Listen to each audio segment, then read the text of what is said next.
Portraiture is more popular today than ever before.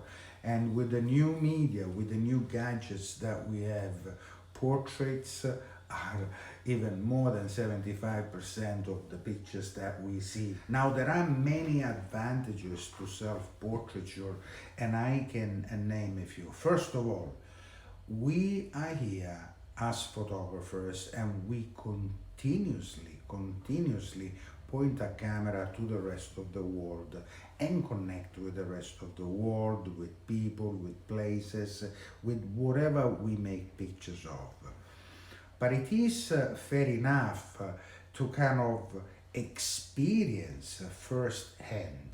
Now, the self-portrait, the more you practice it, the better you will get, technically speaking, and the better you will get in relating to people when you make portraits, because it will prepare you psychologically. It will give you also the opportunity to understand how challenging it is and why people get all rigid when you point the camera at them. Why does it take time to create beautiful portraits? Of course, so once you've learned the skill, you will be able to make good portraits in less time, of course. Now, I'm not saying that you cannot make a good portrait in 5 minutes or less. You can, of course you can. It can happen. It can happen that you lift up your camera, you make a picture of that sitter or subject, your friend, and it's a wonderful shot. And maybe it has taken you a few minutes.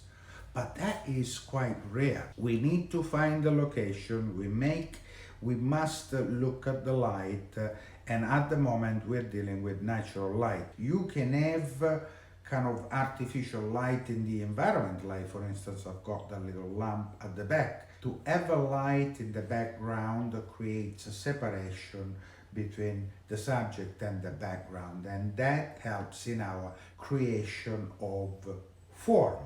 You can do an experiment and try to place, I don't know, it could be candles in the background, it could be a lampshade, it could be even a window if you get the right setting, of course. But do make a study, observe, look, take the first shot and look at it. Arrange the background if it needs, arrange it or change it by moving the subject. We want to take care of the composition. We want to take care of the light, we want to take care of the background, and we want to take care, of course, optimally about the pose. 3/4 like this, you can do a frontal shot. The trick is to click. The trick is to experiment and to take notes, especially when pictures don't work. When pictures don't work, they are the best to learn from, of course. When a picture doesn't work, what do I say, why doesn't it work? Is it the light? Is it the composition? Is it the expression? Is it the angle of my face? Is it my mood? Am I too conscious of it? Or whatever. So self-portraiture is a fantastic study for us to learn, and I do recommend you that you take it on as a continuous practice, something that you do now and so often to practice and to make study of light, composition, background, and yourself, because it's going to be your own kind of history.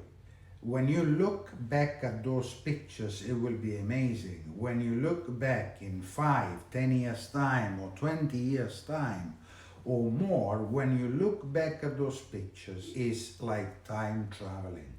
And it's a fantastic way to record our own history. What else? If we study the history of art, one thing we learn is that every artist, sculptors, painters, photographers, throughout history have made self-portraits. Why have they done that? For 2 reasons: practice and developing techniques that they then could use with other subjects. It's ideal because you are the model that will always be there. You are free, of course, your time. That's the thing that you need to invest, will be time, but you don't need to pay yourself. Your own reward will be a great self-portrait. That will be the reward. You're not getting paid. But if you use other people, you will have challenges of when they can do it, when they cannot do it. Some, if you use professional models, you'll have to pay them a fee, and they will be available only on a specific day for a specific amount of time. But if you use yourself, you're always there.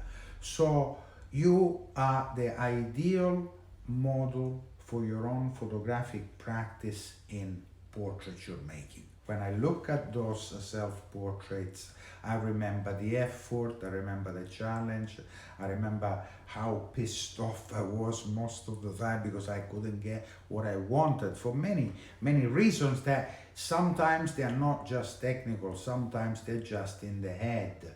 Somehow you're not there 100%, so there may be something at the back of your mind where you cannot kind of free yourself and get into the flow of the creative process. So it's a wonderful opportunity to learn to make portraiture. The light source that we're using right now is just window light. It's no artificial light, we're just using natural light.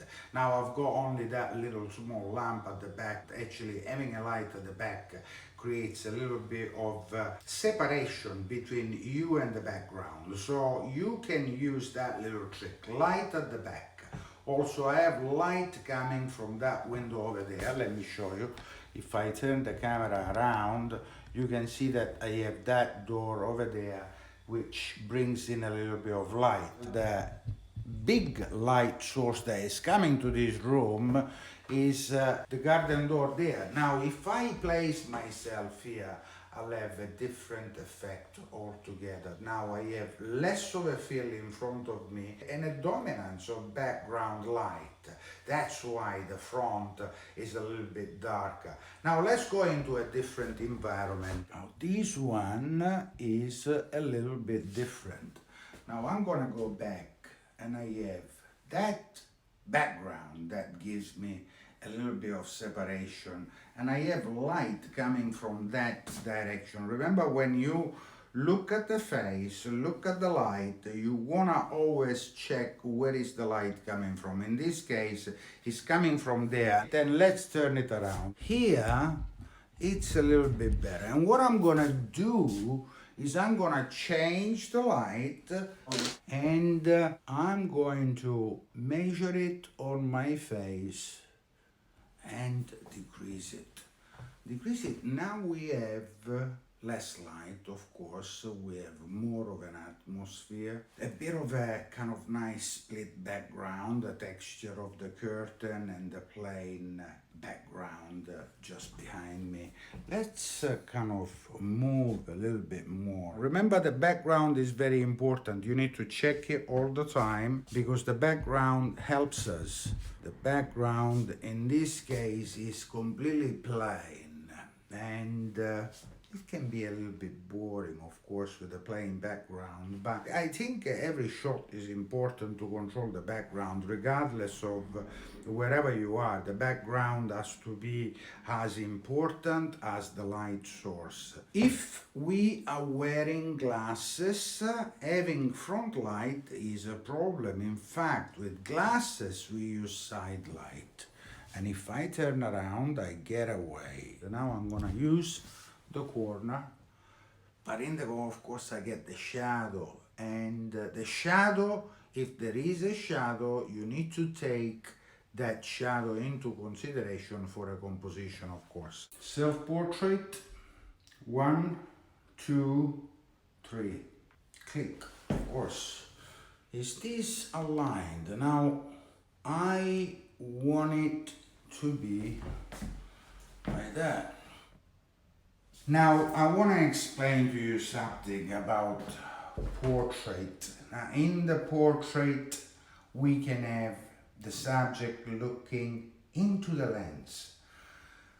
And that has a lot of impact because the viewer will be able to create a connection. Now, if the subject is looking away from the lens, there is less of a connection, of course, and a different type of impact. Why? Because we cannot look into the eyes of the subject. The eyes are the mirror of our soul, as they say, and it is a different kind of portrait. Now, I would recommend you practicing these and making pictures of yourself looking straight into the lens and looking away. And look at the difference into the lens, into the distance.